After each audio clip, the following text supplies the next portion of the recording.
Hey, it's me. Happiness and real abundance grow when we move from grasping to giving.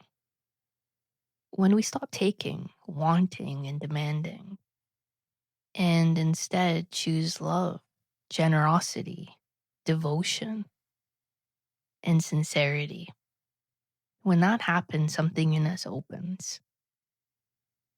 We can't skip the first step, though. We have to notice where we hold back. We need to see our habit of non giving with honest eyes. Only then does a new way of living start to make sense. So, in this message, I want to look at how this shift ties into what we value and how we see ourselves. Most of us are guided by two kinds of values. One is being, the other is appearance. Many people live by appearance values. Only those who have walked through honest inner work live more by being. And it's not all or nothing. We may live from being in one area and still cling to appearance in another. Over time, as we keep practicing, being grows and appearance loosens. Appearance values try to create an impression. Sometimes it's obvious. We chase praise, adjust our views, and sell out our inner yes in order to look good. Sometimes it's more subtle. A quiet voice keeps asking what others will think. Fear of disapproval builds anxiety in the body. This way of living is harmful because it cuts us off from our own center, pulls us away from truth, from our higher nature, from sincere engagement with life. If you start to watch yourself with kindness, you may find many small places where this shows up. At first, they seem minor. With time, though, they become clear. When appearance leads, even efforts that seem loving or creative carry a thin layer of insincerity because the act is done for effect. It's done to prove worth, gain power, or get money to feel safe. Now, when being leads, you do things for the sake of truth. You give your best because it's right. You let the work fulfill its purpose. You offer what you do to the divine, to life, to a person in front of you. It might be a major project, or maybe it's just a simple daily task. The spirit matters more than the scale. Acting for the sake of the act itself becomes an expression of love. It's sincere. It enriches life. What you give to others, you also give to yourself. I mean, you've probably heard that saying, right? When you refuse to give, you close the door on receiving. You block your own supply. Living from being brings a deep steadiness. Yeah, you can still feel hurt by judgment or rejection, but your foundation holds. If your worth depends on how others see you, criticism crushes you. You lose your ground because the ground was never inside you to begin with. Praise then feels like safety and relief, but it's fragile.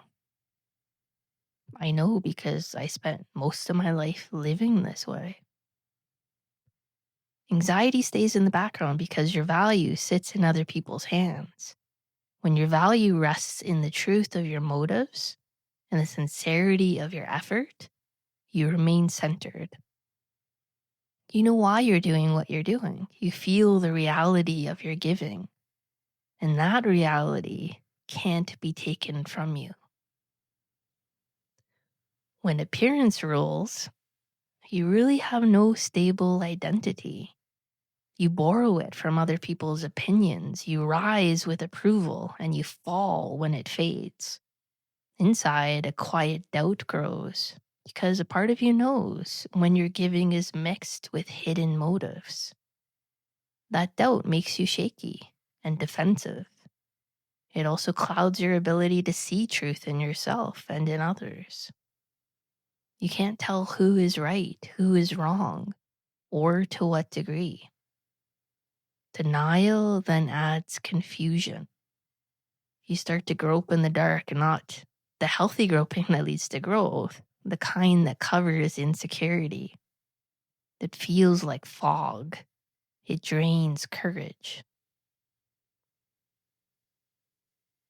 There's another kind of searching, though, that feels different. It's honest, soft, alive. It doesn't need a mask. It admits where it does not know and keeps going. It builds strength. The hurt of being misread still stings, but it doesn't undo you. The struggle has meaning because it's rooted in truth. So decide often to give your best in truth, whether anyone notices or not. Do it for the love of the divine, love of life, and love of the real you within. And over time, a quiet inner knowing grows. Questions that made you tight begin to loosen. You leave either or thinking and move toward a clear, simple yes. Your mind may already agree that life is not about winners and losers. That idea, it's easy to say. It becomes real only when the center in you wakes up, though. Then there is a restful certainty, a peace that's not brittle. There's no need to defend, because true self-esteem rises from sincere giving and steady commitment to being. There's no shortcut. Another part of this change is learning what you really want. If you live cut off from your higher nature and all your energy goes into appearances, how could you know your real desire? You'll talk yourself into wanting what seems impressive. You're going to chase borrowed goals. Appearance values are many and they compete. Being values, on the other hand, are one with who you are and never violate someone else's higher nature. When conflict appears, at least one person is hooked on appearance, often without knowing it. That's why the conflict ensues. Honest self-inquiry reveals which.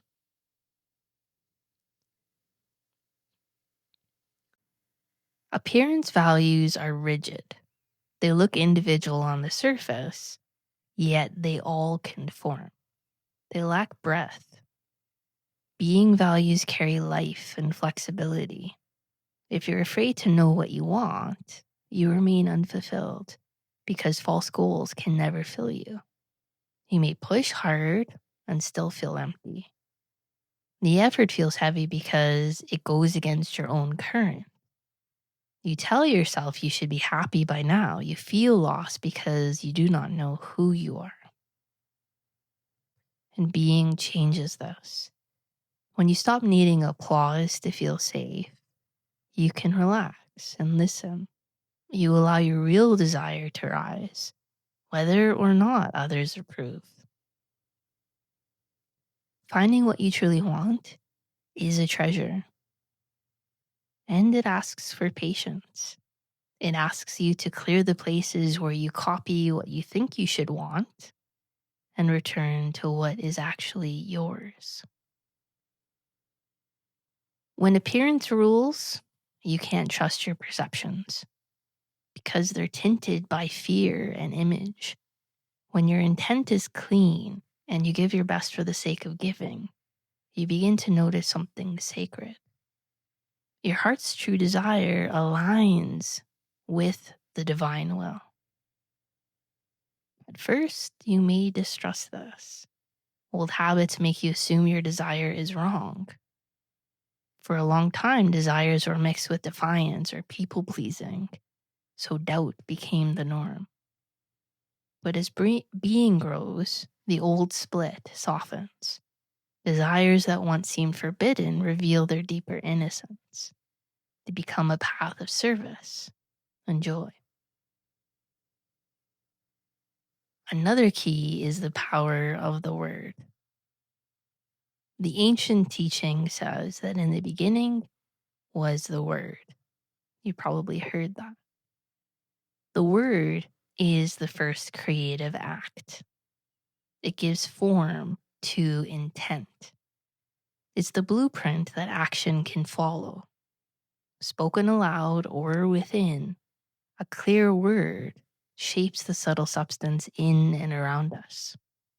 Every thought and intent has influence. When we live by appearance, we carry a lot of conflicts at once. Our words lose strength because our levels of mind and feeling are at odds.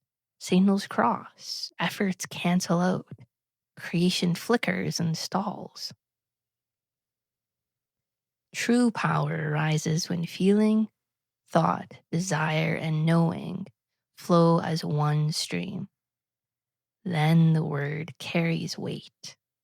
What you name and claim in sincerity begins to take shape. If what you create comes with trouble, look at the mix inside you. Where do values of appearance pull one way while your deeper self pulls another?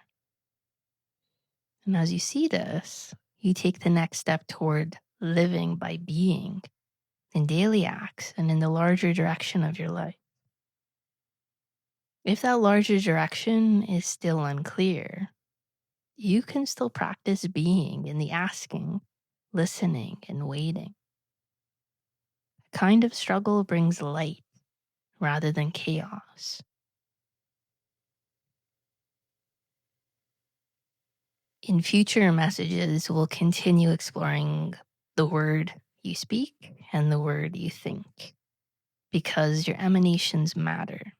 Your expressions and attitudes affect people. They can harm or heal. If you call yourself nothing, you insult the divine spark in you and in others. Many believe that thinking little of oneself is humble and good, and that self-value means pride. That is a false split. When you respect your own value, you also respect the value of others. You can't lift others while you belittle yourself. All is connected.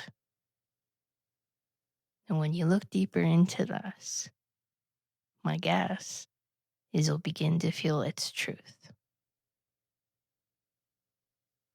Love you. Connect soon.